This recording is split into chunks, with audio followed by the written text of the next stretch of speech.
تم پچھتاؤ گے یہ سب کر کے درخت، تم کبیر خان کے بیٹے ہو، اس کا خون ہے تمہارے اندر، مگر جن عورتوں کو تم نے پناہ دی ہے وہ تمہاری طرح نہیں سوچتے۔ وہ لڑکی زاویار کے نکاح میں ہے۔ زاویار کو جب پتہ چلا وہ تمہارے پاس ہے یا پھر تم نے اس کا ادھر سے جانے میں مدد کی، گولیاں نہیں چلیں گی بلکہ بات عورتوں تک آ جائے گی۔ بھولو مت تمہارے نام پر دو دو عزتیں ہیں۔ للما خانم کی بات پر عنایہ کے چہرے پر تلخ مسکراہٹ اور کرد چھایا تھا۔ کوئی اور بھی اس مرد کی عزت سے پہچانا جائے، اس سے بڑھ کر اور کیا درد ہو سکتا تھا؟ میری عزت کو کوئی چھو بھی نہیں سکتا۔ میں درخزے کبیر خان ہوں، اپنی عزت کی طرف ایک نگاہ ڈالنے والوں کی آنکھوں میں گولیاں مار سکتا ہوں۔ درخزے خاندادہ تیش و عالم سے گراہتے ہوئے کھڑا ہوا تھا۔ ملالہ خان قہوے کی پیالیوں والی ٹرے لیے زنان خانے میں داخل ہوئی تھی۔ ملالہ، مہمانوں کو کسی قسم کی تکلیف نہیں پہنچنی چاہیے۔ خانم بی کی کوئی تنگ نظر سوچ کوئی کڑوا جملہ ان تک نہ پہنچے۔ اور شانوں پر شال چٹکتے بھاری قدموں سے زنان خانہ عبور کر گیا تھا۔ یہ کیسا زخم ہے جو لہو نہیں دیتا، یہ کیسی آگ ہے جو جلا کے بھی نہیں بجھتی۔ زاویار خانزادہ کی گاڑی سڑک پر تیزی سے دوڑ رہی تھی۔ رات کی تاریخ اور برفیلی تھی۔ وہ بے ترتیب بادلوں، کھلے بٹنوں، سرخ آنکھوں کے ساتھ گاڑی ڈرائیو کر رہا تھا۔ سوجی ہوئی آنکھیں کسی زخمی درندے کی نشانی تھی۔ سرد ہوائیں اس کے وجود کو کاٹ رہی تھیں، مگر اس کا اندر تو پہلے ہی شعلہ بن چکا تھا۔ اس کے آدمی چاروں طرف پھیل چکے تھے، یہاں تک کہ وہ درخزی خانزادہ کے علاقے میں ساتھ گاڑی ڈرائیو کر رہا تھا۔ سوجی ہوئی آنکھیں کسی زخمی درندے کی نشانی تھی۔ سرد ہوائیں اس کے وجود کو کاٹ رہی تھیں، مگر اس کا اندر تو پہلے ہی شعلہ بن چکا تھا۔ اس کے آدمی چاروں طرف پھیل چکے تھے، یہاں تک کہ وہ درخزی خانزادہ کے علاقے میں زندگی، جاپان کو سپلائی، کروڑوں کا ایڈوانس، وہ سب کچھ بھول چکا تھا۔ لبوں اور دل و دماغ پر ایک ہی نام تھا، وہ تھا عائش ملک۔ عائش ملک اسے ہر حال میں زندہ چاہیے تھی، جس کو وہ اپنے ہاتھوں سے مٹی تلے سلانا چاہتا تھا۔ عائش ملک، وہ دیوانہ وار چیخا تھا اور کھڑکی سے باہر ہاتھ نکال کر آسمان کی طرف فائر کر دیے۔ اسے اس چیز کی حویلی سے نکلے دوسری رات تھی۔ وہ کسی زخمی درندے کے مانند بلبلا رہا تھا جو عورت غنی کے طور پر اس کے نکاح میں آئی۔ وہ کبھی اس کی پناہوں سے دور چلی جائے گی، یوں بھاگ جائے گی، یہ کبھی وہ سوچ بھی نہیں سکتا تھا۔ عائش ملک تو ایک بے جان گڑیا، ایک دل بہلانے کا سامان تھے، جس کا وجود اپنے بھائی کا کیا چکانے کے لیے اسے سونپا گیا تھا۔ ہر پل ہر لمحہ وہ کیسے اس کے حصار سے چلی تھی، کیسے ہمت کی۔ وہ سوچ سوچ کر پاگل ہو رہا تھا۔ اس کی گاڑی کی کھڑکیوں سے برف اندر گھس رہی تھی، مگر اس کی سانسیں دہک رہی تھی۔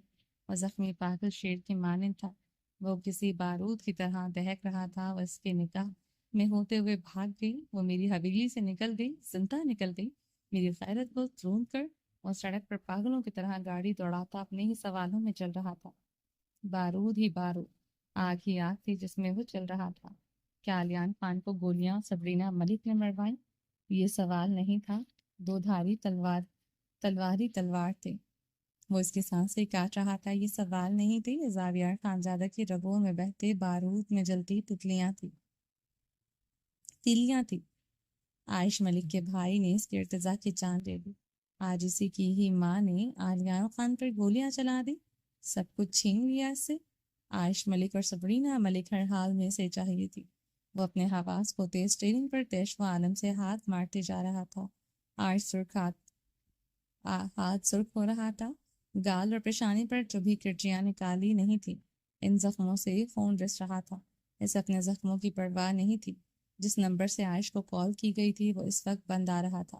آخری بار وہ سگنل اسی حویلی کی بیک سائڈ پر آن ہوا تھا، پھر جیسے ہوا میں تحریر ہو گیا۔ زاویار کی آنکھوں کے سامنے دھند چھانے لگی تھی، سانس سینے میں اٹکنے لگی۔ عائش ملک تک کوئی راستہ، کوئی گلی، کوئی کلیو نہیں تھا جسے عائش تک پہنچا جا سکے۔ زاویار کی سانس میں طوفان ابلنے لگا۔ زاویار نے سیٹ سے موبائل اٹھائے، نمبر ملائے، کان سے لگایا۔ التمش، ہم ابھی اسی وقت لاہور کے لیے نکل رہے ہیں۔ لیکن خان یہاں، اسپیکر پر التمش کی الجھی ہوئی آواز گونجی تھی۔ اس نے گاڑی کے شیشے پر زور سے مکہ مارا۔ وہ حلق کے بل دہاڑ اٹھا تھا۔ ہر چپا، ہر کونا، ہر سایہ آدمیوں سے بھر تو التمش، ایک لمحہ، ایک جھول بھی نہیں ہونا چاہیے۔ خون بہانا پڑے تو بہا دو، زمین کھودنی پڑے کھود دو، جتنا پیسہ چاہیے لے لو، مگر مجھے عائش ملک چاہیے، ہر قیمت پر، ہر قیمت پر۔ وہ حلق کے بل دہاڑتے فون بند کر چکا تھا۔ وہ خاموشی سے تپتی آنکھوں کے ساتھ سیٹ کی پشت سے سر ٹکا گیا، سانسیں تپتا انگارہ بنی ہوئی تھی۔ اسے عرش ملک ہر قیمت پر چاہیے تھی، ہر قیمت پر۔ وہ آنکھوں پر ہاتھ رکھے حلق کے بل چیختا ہی جا رہا تھا۔ رات کے تقریباً 3 بج رہے تھے۔ لاہور کی ہوائیں سرد تھی اور سڑکیں ویران۔ زاویار خانزادہ کی گاڑیاں ایئرپورٹ سے نکلتے ہی علیحدہ راستے اختیار کر چکی تھی۔ ایک گاڑی میں بنگلے کے 2 گلیاں پیچھے جا کر پارکنگ لی، جبکہ باقی 2 گاڑیاں سراؤنڈنگ ایریا میں چکر کاٹ رہی تھیں۔ وہ بلٹ پروف سیاہ سووک میں موجود تھا، سیاہ شلوار قمیض میں ملبوس تھا، سیاہ لباس میں سلوٹیں پڑی تھی، بال الجھے سے بے ترتیب سے پیشانی پر بکھرے تھے، آنکھیں خطرناک حد تک سرخ تھیں۔ وہ فرنٹ سیٹ پر بیٹھا ہوا تھا، عائش ملک کے بنگلے پر نگاہیں جمائے اس کے گرد چاروں طرف سے اپنی گاڑی کے چکر لگا رہا تھا۔ عائش ملک یہاں نہیں، وہ جانتا تھا، مگر وہ عائش ملک کو خود سے بچ کر نکلنے کا ایک راستہ، ایک کڑی نہیں دینا چاہتا تھا۔ کچھ تو یہاں ملے گا۔ وہ کل صبح سے سولی پر لٹکا تھا، زندگی صرف ایک نام، ایک وجود پر محیط رہ گئی تھی، وہ تھا عائش ملک۔ ان تک پہنچنے میں اسے دقت نہیں ہوئی تھی۔ اس کا ایک لمحے پہلے اسی کے دوست ایس پی حمدان کی مدد سے بنگلے کے اندر تک رسائی حاصل کر چکے تھے۔ جیم کی وائرلیس پہلے ہی سی سی ٹی وی کی جا چکی تھی۔ وہ لوگ گیٹ سے اندر داخل ہوئے تھے۔ مصطفیٰ ملک کا پرانا ملازم اس وقت بنگلے میں ہی موجود تھا، جس کو اس کا آدمی پہلے ہی یرغمال بنائے ہوئے تھے۔ مصطفیٰ ملک، سبرینا ملک کے بارے میں جو جانتے ہو بتاؤ، زاویار خانزادہ نے اس کی طرف بڑھتے کرخت لہجے میں پوچھا۔ میں سر ملازم ہوں، بنگلے کی رکھوالی کرتا ہوں۔ مصطفیٰ صاحب امریکہ میں ہے، وہ ہاتھ جوڑتے بتانے لگا۔ سبرینا ملک کے بارے میں بتاؤ، وہ کہاں ہے؟ وہ اپنی پسٹل اس کی پیشانی پر رکھ گیا۔ وہ صاحب کے ساتھ نہیں رہتی، وہ پچھلے کئی سالوں سے یہاں نہیں آئے، وہ کانپتے لہجے میں بتا رہا تھا۔ زاویار کے اشارے پر التمش اور اس کے آدمی کمروں کی تلاشی لینے لگے۔ وہ ایک ایک چیز چھان رہے تھے، بنگلے کا ہر کونا، ہر چپے کو چھان رہے تھے۔ بنگلے کا نقشہ وہ برباد کر چکے تھے، ایک ایک سی سی ٹی وی کیمرے وہ سائلنسر لگی پسٹل کے ضائع کر چکے تھے۔ التمش کمرے میں داخل ہوتے الٹے قدموں واپس پلٹا۔ کیا ہوا؟ زاویار نے سرخ آنکھیں اس پر گاڑی۔ مجھے لگتا ہے اس کمرے کی تلاشی آپ کو لینی چاہیے۔ التمش کی بات پر زاویار تیزی سے کمرے میں داخل ہوا تھا۔ کمرے میں داخل ہوتے ہی زاویار کی رنگت آگ کی طرح سرخ ہوئی تھی، پورا وجود پھانپڑوں کی زد میں آیا تھا۔ کمرے کی دیواریں عائش کے پوسٹروں سے سجی تھیں، ٹخنوں سے بھی اونچی جینز پر بے حد شارٹ شرٹس پہنے ہوئے۔ ہر پوسٹر ایسا ہی تھا، کچھ پوسٹرز میں سے اس کی باریک شرٹ سے اس کا جسم بھی واضح ہو رہا تھا۔ زاویار کی مٹھیاں بھیج گئیں، لہو میں شرارے دوڑنے لگے۔ وہ یہ پوسٹرز دیکھتے اپنے بال مٹھیوں میں جکڑے چیخا تھا۔ اگلے لمحے وہ آگے بڑھتے تمام پوسٹرز پھاڑتے ٹکڑے ٹکڑے کر گیا تھا۔ تو میں جان سے مار ڈالوں گا عائش ملک۔ وہ اپنے حواس کھوتے کمرے کا حلیہ بگاڑ گیا تھا۔ الماری کی طرف بڑھتے اس نے ایک ایک چیز کھنگال ڈالی تھی، اس کے تمام کپڑے، انڈر گارمنٹس، اس کی تصویروں والا البم نکالے زمین پر پھینکتے وہ انہیں شعلہ دکھا گیا تھا۔ کمرے کے بس میں آگ بھڑکتی عائش ملک کی ہر چیز پر جلا رہی تھی۔ پنجوں کے بل بیٹھتے اس کی جلتی آگ پر اپنی سرخ نگاہیں جمائے ہوئے تھا۔ سب سے اوپر شاہویر ملک اور عائش ملک کی ہنستی ہوئی تصویر چل رہی تھی، جسے وہ غصے کی آگ میں دہکتے وہ دیکھ نہ سکا تھا۔ عائش ملک، وہ دیوانہ وار چیخا تھا۔ اس کی چیخیں کمرے کی در و دیوار کو ہلا رہی تھی۔ چلیں جی، باقی کا نیکسٹ ایپیسوڈ میں کنٹینیو کریں گے۔ امید ہے آپ کو یہ ایپیسوڈ پسند آئی ہوگی۔ چینل کو سبسکرائب نہیں کیا تو جلدی سے بھی سبسکرائب کر دیں، لائک اینڈ شیئر کریں، اور میرا دوسرا چینل ہے رومانٹک اردو ناول، اس کو بھی جا کے جلدی سے سبسکرائب کریں۔ اور اگر آپ لوگوں نے ایک کمپلیٹ ناول پیارا سا ریڈ کرنا ہے اچھا، تو عنکبوت بائی بسمہ نذیر کا ریڈ کریں جا کر، اور جس نے بھی عنکبوت نور راجپوت ریڈ کیا ہے وہ جا کر لازمی عنکبوت بسمہ نذیر کا ریڈ کریں، جو میں نے تقریباً ایک ہی ایپیسوڈ میں دے دیا ہے، تو وہ کمپلیٹ ایک ہی ایپیسوڈ کا ناول ہے۔ تو آپ لوگ جائیں، جا کر ریڈ کریں، اور مجھے کامنٹ باکس میں بتائیں کہ آپ لوگوں کو کون کون سا ناول ریڈ کرنا ہے میری وائس میں۔ انشاءاللہ بیک ٹو بیک آپ لوگوں کو ریگولر ایپیسوڈس ملیں گی۔ پچھلے کچھ ڈیز میں بہت زیادہ بزی تھی، جس وجہ سے میں ایپیسوڈز اپلوڈ نہیں کر پا رہی تھی، تو انشاءاللہ اب اپنی روٹین پر واپس آ گئے۔ اور اس کے علاوہ جو ناول جو پوچھ رہے ہیں لہو سے لال کا، تو وہ انشاءاللہ ابھی 1-2 دن میں اپلوڈ ہو جائے گا۔ عشق رومانچہ جو ہے وہ انشاءاللہ جلدی کور کروا دوں گی، اینڈ ہو جائے گا۔ اور اس کے علاوہ جو آتش عشق اینڈ امریکن مانسٹر ہے اس کی 2 یا 3 ایپیسوڈ رہتے ہیں، وہ بھی انشاءاللہ آج کل میں اپلوڈ ہو جائے گا۔ تو چلیں جی، امید ہے آپ لوگوں کو تقریباً آلموسٹ سارے سوالوں کے جوابات مل گئے ہوں گے۔ اپنا ڈھیر سارا خیال رکھیے گا، دعا میں یاد رکھیے گا۔ ملتے ہیں نیکسٹ ایپیسوڈ کے ساتھ، تب تک کے لیے اللہ حافظ۔